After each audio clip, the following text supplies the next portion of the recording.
is part of our sample. And here, women who received information from the women lead. So you see, okay, oh, sorry. They have, they used more fresh seeds, the women who received information, or the households from age. We don't see it different, but they tend to be a bit larger in wheat area. They tend to have, like, if we say how many adults from this household have received information from other sources, not from the women lead, it's more. And they are less often in a farmer association, and they're more often women-headed households. So this is something we need to keep in mind, that these two groups, they may differ in some sort of aspects. Yeah, that may confound then our treatment effect estimates. So what's our strategy? This is basically our outcome equation, where Y would be whether or not the household used fresh seeds in the 2023 season. And this is basically our beta would be our treatment effect. T is the treatment, whether you received information or not through the women lead, some control variables. And as I indicated, we may be having some unobserved confounders that may influence both the treatment and the outcome. So commonly what you can do is you use the instrumental variables. The basic concept is here on this little graph, the idea being that the instrument affects your treatment, and then the treatment, of course, affects your outcome, but there's no other way from the instrument directly to the outcome, or there's no way from the instrument through a confounder to the outcome. So the instrument only affects your outcome through treatment. So we could think of our instruments, our treatment assignment, of course, that we did randomly at the village level, even though not perfect, but still we've seen there's a higher chance or a higher probability, higher share of women having received treatment within these arms. And we also could think about women extension agents at the place of residence of the household. The idea being that women extension agents, they are more likely to be engaged with women group leaders, and then maybe then the chances are higher that they engage with women farmers, and that these women farmers then engage with the women group leaders. So these are two potential instruments, and we tested them, of course. So you model the treatment, the first stage, try to explain who's treated, and then you plug in these estimated values in the second stage to estimate your outcome. Our instruments, they are relevant, so they predict treatment. We can test that. We can run our models. It's good. They are significant. They explain whether you're treated or not. And we also see that it doesn't seem to be any other way that they affect the outcome. So that's good. We have some additional controls. I'll skip that for now. However, we have some issues with our instruments. The performance in the first stage is quite poor, and that's largely, I guess, due to the low level of treatment, right? We only have 12% of our observations are treated out of around about, we lose some observations here due to incomplete data, but we have around about 1,000 observations. So basically, if you're just guessing you're not treated, you will have already a very good model just by these figures. So we have low, even plugging in additional control variables. The probability of treatments are quite low from the first stage. So that means that the variables, the instruments, they may not really capture sufficient exogenous variation that we can then use in the second stage. And that's a problem for IV estimation. If you think about, okay, let's try, some matching techniques or some matching, some inverse probability weighted regression adjustment, you need a region of common support.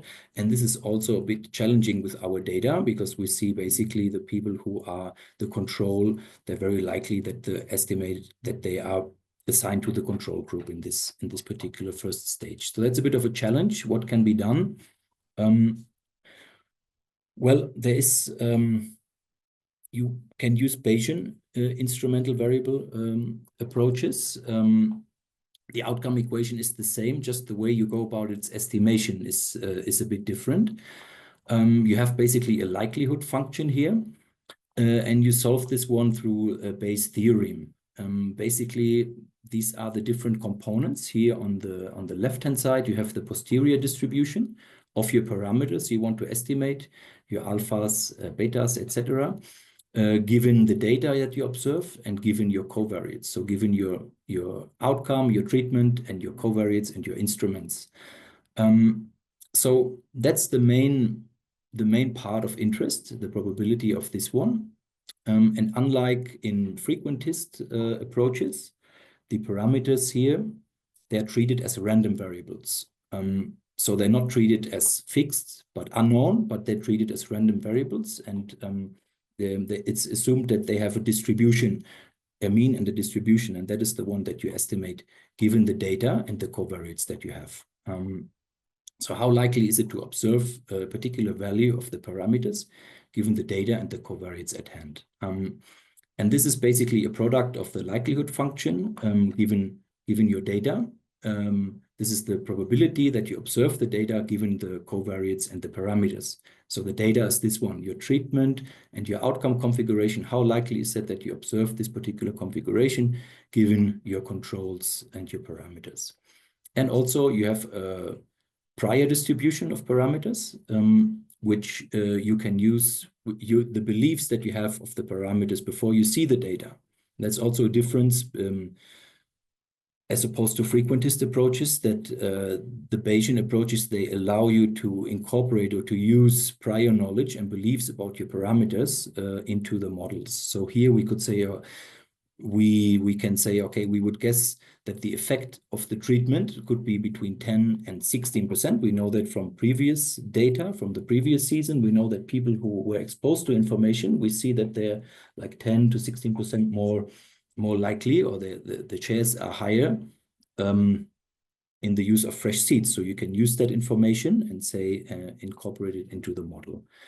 This whole thing, you need to compute this. It's a bit, let's say, computational. It's a bit more challenging. I did it in R with the Bayesian regression models package with the interface with Stan, but it's implemented in R. And you estimate this posterior distribution via Markov chain Monte Carlo.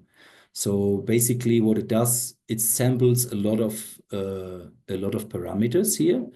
And eventually these they converge to the true posterior distribution of the parameters based on some accept and reject rejection rules. And the way this is configured here, we ran 4 different chains with 10,000 iterations, and there's some warm-up samples that are then discarded, and you basically rely on the later phase. Yeah, this is basically very brief. Now I want to come to the regression, to the outcomes. So here we first look at the households. This is an ordinary probit model. I'm not accounting for any potential self-selection bias here, but this is some selected control variables. I'm not showing everything. So this is the probit, whether the household used any fresh seeds or seeds from any source. The third one is our treatment, let's say, whether the household received information from the women lead. We see there's like, this is the marginal effect, like slightly significant at the 10% level. But we see here really, it's not a strong effect. This one here on the right-hand side are the posterior distribution based on the Bayesian model I've introduced. And this is the same, let's say, the first one is whether the household is member in a farmer group.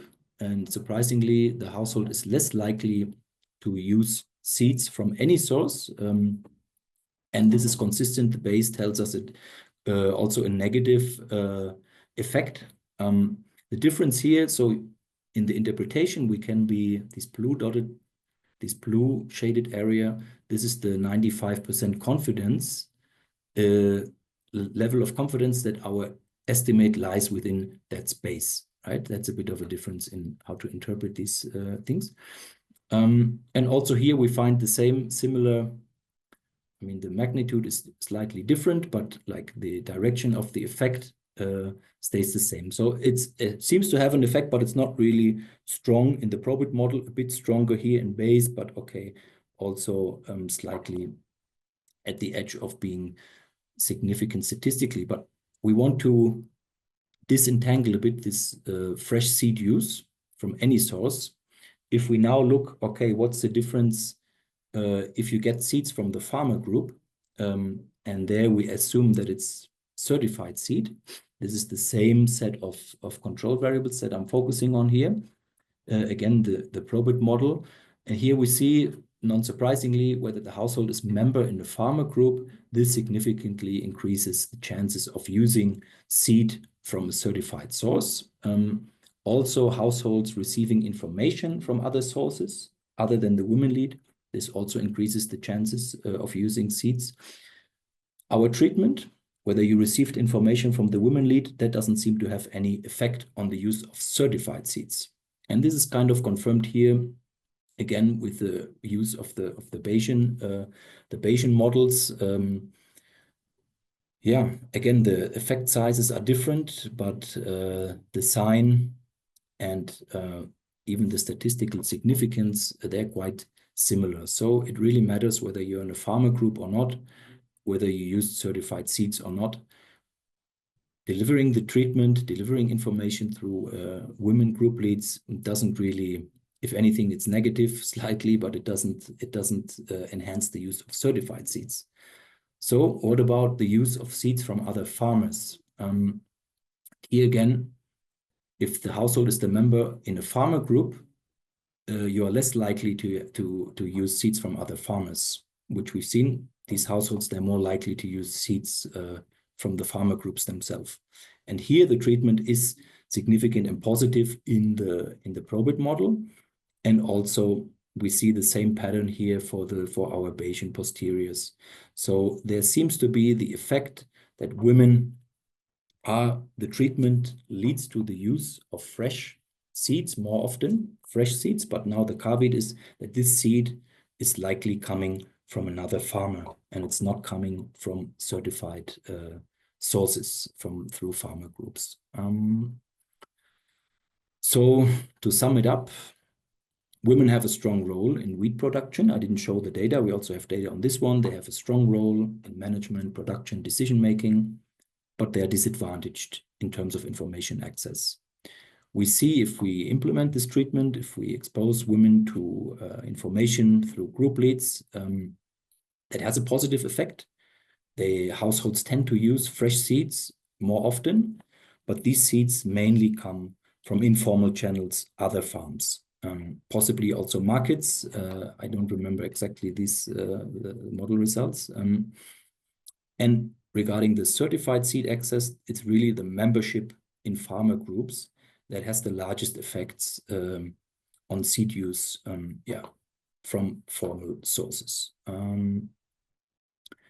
The discussion, that's a bit, I hope also to get some comments from you, some thoughts, some suggestions how to move this forward. So what do we do out of this? What do we make out of these results? Regarding extension and promotion of newly released varieties. So the audience reach deficit, maybe can we rely on non-traditional groups to reach the under-reached? I mean, there may be a potential effect. Information is reaching women and women are reacting, but the customer potential, there may be other constraints, right? Information may not be enough. We've seen they seem to be responsive, but they don't access it necessarily through formal channels, the seeds. So they rely on informal ones. There may be constraints. They may be expensive, the seeds. They may not really be available. So what can we do about this one? Also, what we didn't focus on so far, which will be a next step, we want to focus on women with decision-making agency. Maybe the effect is even larger in this one. You know, can we maybe target specifically these women, and then we may even see a larger effect. With this one, I think I spent all my time. Thank you very much for your attention. And yes, I would like to hand it over to Agnes. Thank you very much. Great, Michael. Thank you for a fascinating presentation. I'm just going to ask a few questions sort of to spur the discussion, which is mostly to maybe educate myself about the structure about what kind of self-help groups these are in Ethiopia, because everybody here knows that self-help, there are lots of forms of self-help groups all over the world, but the type of groups that actually exist in a particular place is very much defined by the culture and context. So, and also, what's the Ethiopian name for these groups? Because there are lots of groups in Ethiopia. What I'm really curious about is how you found the woman group leader, whether she was a person who sort of emerged organically from the self-help group, or you found somebody and then you trained her. So was there any special training given to the women's leader who is providing access to the seeds? Um, the other thing that, no, two more things. One is that, are there few extension agents in general, whether male or female, so that it's more cost effective to train women leaders? And then I guess my last point, which is not a question, is that um, the extent to which there is gender bias in terms of the source of extension advice or source of it really differs across contexts, because I think that the shortage of women extension agents, I think, is something that is almost universal, although you're trying to change it and all that. But we actually found in Bangladesh that men extension agents can be trained to provide extension advice to women farmers, but and in a sense, given that the pipeline of women extension agents in Bangladesh is very thin, you sort of have to deal with what you have and train men to be able to interact with women. So, but most of the literature that's coming out for same sex as farmer extension agents is coming from Africa, where farming systems are very different. So I guess my point is that, to what extent is it's desirable, but how extent is it feasible given constraints in the extension system? That's all. Thanks. Thank you for a fascinating presentation. Thank you very much for these comments. Yeah. The self-help groups in Ethiopia, I was looking at, we have an Ethiopian colleague here. Yeah, I see Bisrat is on the call. So Bisrat, I may rely on you now to jump in for the name in Amharic. To my understanding, the groups, they are mainly organized around like more social matters, for example, supporting each other in times of hardship, funerals, for example, funeral costs, they will be supporting each other. I don't know exactly the name, how they're called in Amharic. Yeah, it could be this one. Bisat, is it the idiot one? Are you there? Sorry if I put you on the spot now. Maybe it's not, but I think idiot, I heard this one. Huh? That could be the group. And it's almost universal membership there as well. Bisat, we can see you.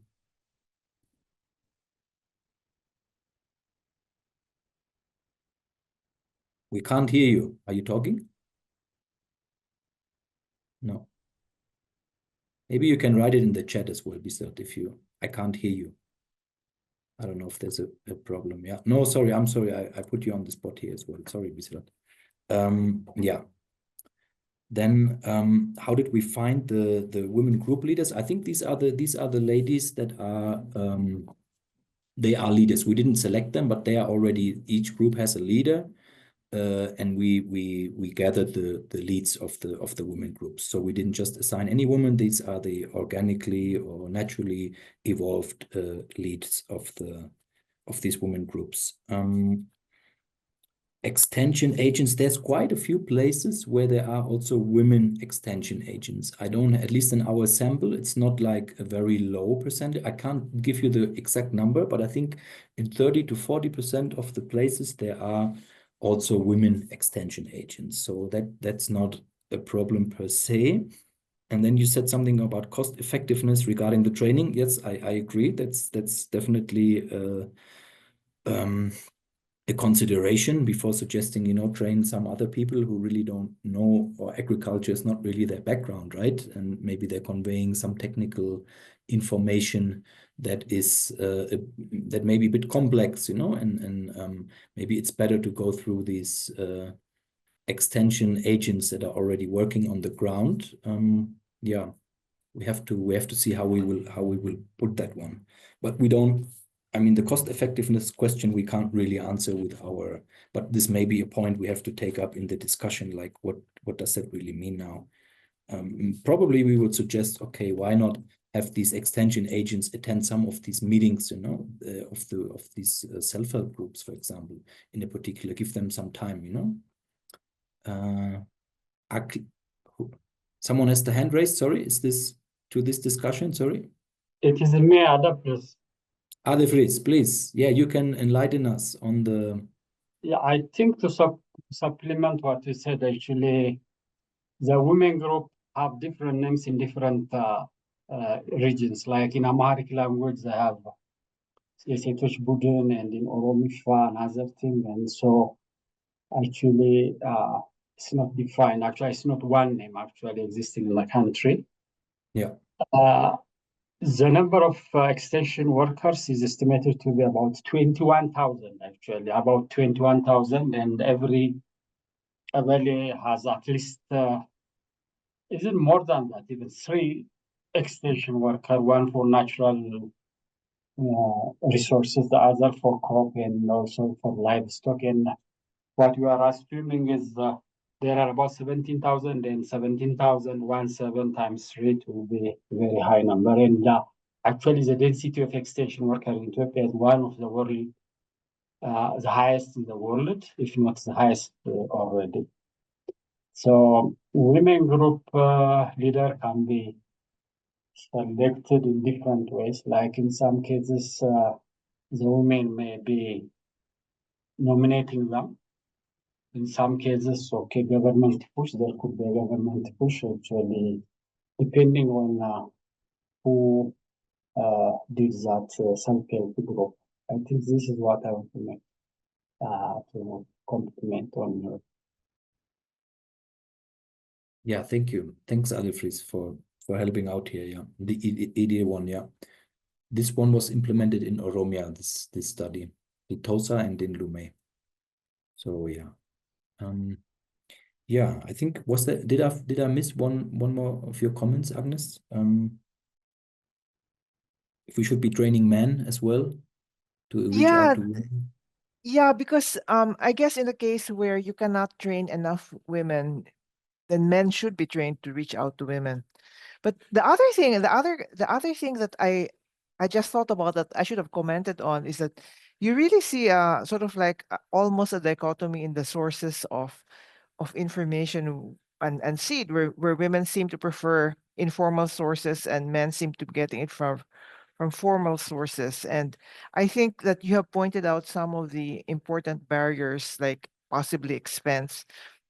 But aside from that, I think it would be interesting to find out what are the other barriers that sort of prevent women farmers from obtaining seeds from the informal sources. Like, are there restrictions on interaction between men and women? Do women not feel comfortable attending group meetings if it's a mixed group, etc.? I mean, all sort of, I think the social aspects which might be interesting also to investigate. That's all. Yeah, thank you. No, that's very. Yeah, you can think about, is it a choice that they go through informal channels, or is it a constraint, right? Or maybe both, right? Yeah, that's an interesting question. Unfortunately, these all things we cannot really address with the data that we have, but at least we need to discuss them in this context. Yeah.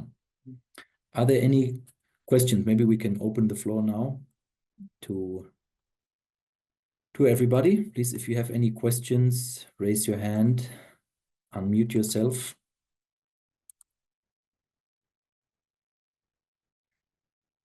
Anything you would like to comment on? I mean, what we also want to do, this is just, oh, sorry. Adefris again, please.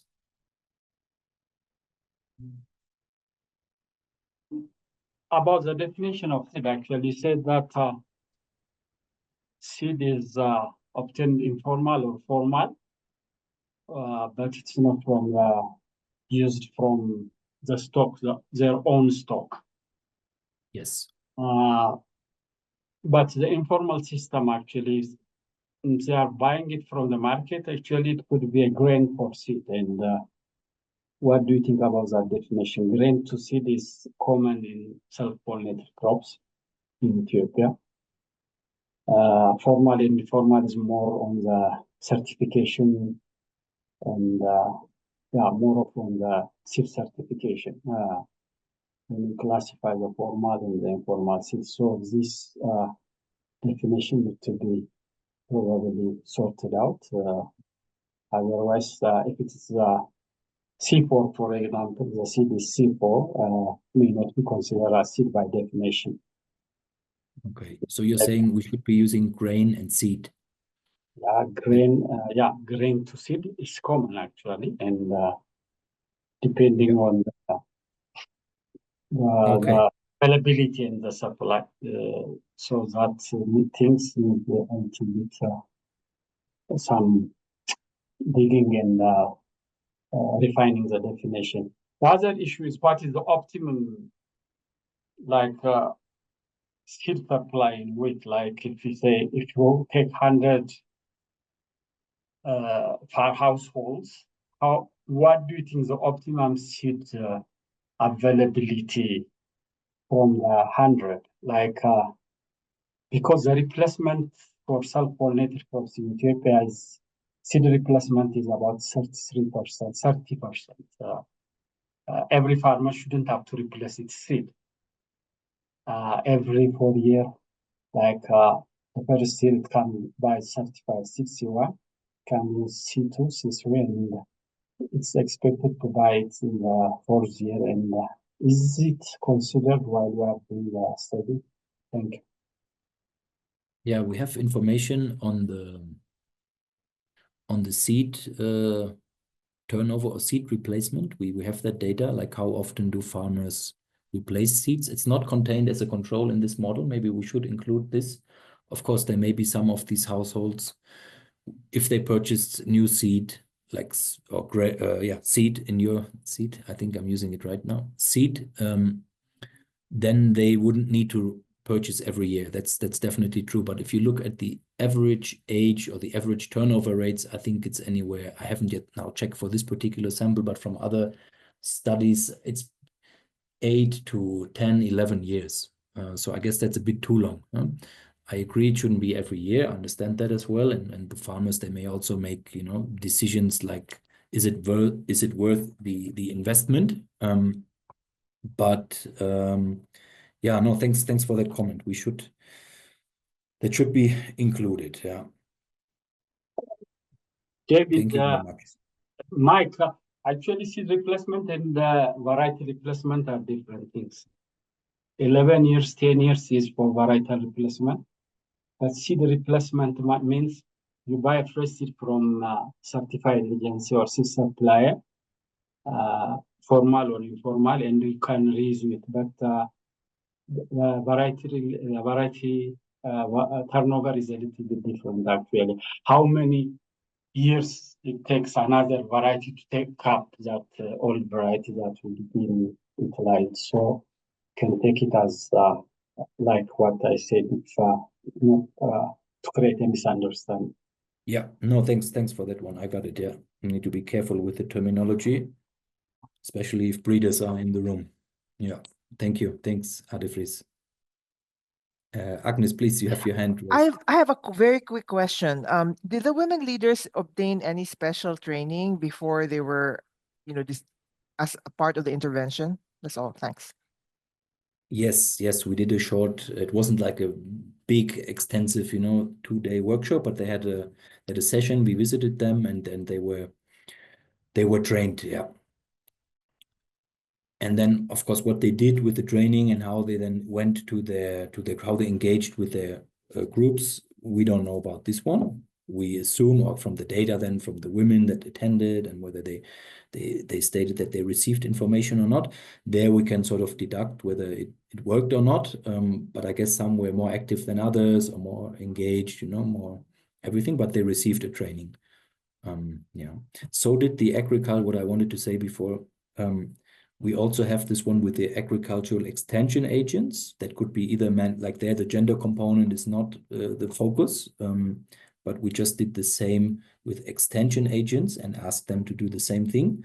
This one I haven't presented here either, but I think the whole, this whole work would probably be in a way that it's a bit broader. So there would be like information in general, and then information through agricultural extension, and then looking at this information through women group leaders, more targeted to women, and then also looking into, does it make a difference where that information falls, like where does it, to what type of household does it come to?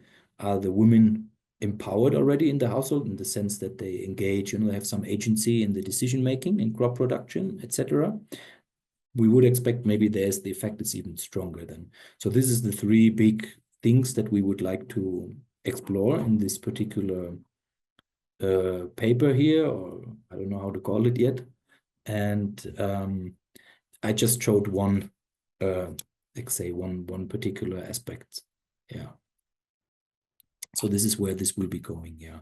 Thank you. Any other? The audience is very quiet. That's not a good sign. Sleepy, or maybe fed up.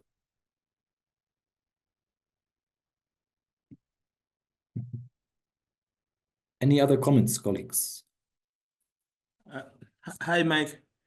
Maxwell, Hey, how are you? I'm just a bit curious. So, are there any differences in in terms of women participation for other crops in terms of the seed market? So, I can imagine, for example, at least from experience in some countries, for vegetables and legumes, they are more active. So, I'm wondering whether there are some lessons you can learn from how other crops, if they do better in terms of the seed replacement or seed markets. Thank you. Okay.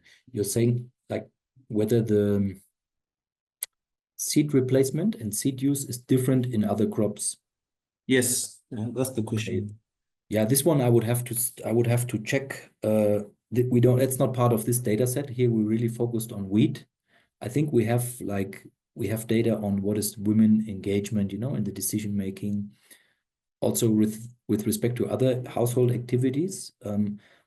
But we don't have data on the specific seed use, seed turnover in other crops. But this is maybe an element that's good to contextualize whatever we find with other studies that look at other crops. Yeah. But I'm sorry, I can't tell you anything from this data set. No worries. Another city in future. Yes, but I don't know, Agnes, do you know anything from other crops? I know vegetables I've never worked with. I don't know. I would guess the larger the potential benefit that you have from replacing your seed, right? The more likely that you do it more often. So there are actually so let me backtrack. I think most studies that look at decision making on crops tend to focus on like the target crop and not necessarily all the other crops. So I think it's an interesting question to ask your colleagues whether, sort of cast a wide net around the CG to see whether people do collect this decision making data across a range of domains. I know that the ProWea does, or the WEAS does, but it's not that specific in terms of specific crops, although the livestock, the Women Empowerment Livestock Index does have more detailed data on, types of livestock. So that's one point. The other point I remembered, which might be interesting for you to compare, so is in terms, there was an RCT in Burkina Faso, which looked at the effects of it was a homestead food production project which was implemented by HKI, and they had a really interesting design which looked at whether this sort of health and BCC plus the homestead food production was whether the BCC was better delivered, behavior change communication was better delivered by health workers or older women leaders. It's a very similar idea to yours. And they actually found that people tended to believe the health workers more than the older women leaders, maybe because maybe they believe that the health workers were sort of better trained, etc. So I think that these models we have to be careful about these models relying on on community leaders. I think they do have to be trained. They do have to be respected by the community for that particular area of work where we're trying to use them as information disseminators. So maybe just a word of caution there. No, that's good. It's good because especially like I was thinking this discussion slide, I wasn't so very happy with it. That's good input. Like, is this a way forward? Should we now be suggesting rely on women leads? And there may be reasons, good reasons why we shouldn't do that, or or if we do, we have to be very cautious, maybe, or particular only in a particular context or particular preconditions need to be there before we do that. Yeah. No, that's a very helpful. Thank you. Thank you so much. Any other comments? We still have a couple of minutes left. If there's anything else, please raise your hand or be quiet forever. Yeah, the audience is not very engaging today. Maybe we need to penalize silence somehow. We have to find some. Is there something in the chat? No, enjoying. Yeah, okay. Good. So I don't see any other hands up. Yeah, I would like to thank you very much, especially you, Agnes, for being present and for reviewing the presentation and also for providing feedback and some suggestions and yeah, some points that to reflect on their work. I think it really helps if it's in the earlier stages to just throw out stuff. It may be a bit uncomfortable because some things may not be very well thought through, or there may be some elements that you yourself are not so sure about. But it helps to get some feedback and maybe to improve the quality overall, right? If you receive feedback from a larger group of colleagues, yeah. So thank you very much, Agnes. Thank you, everybody, for attending. We will be back at the end of this month with the Paula Kantor seminar. I won't be presenting this time, but we will announce the presenter. It should be on the 24th of April at the same time. Yeah, okay. Thank you so much, everybody. Have a good day.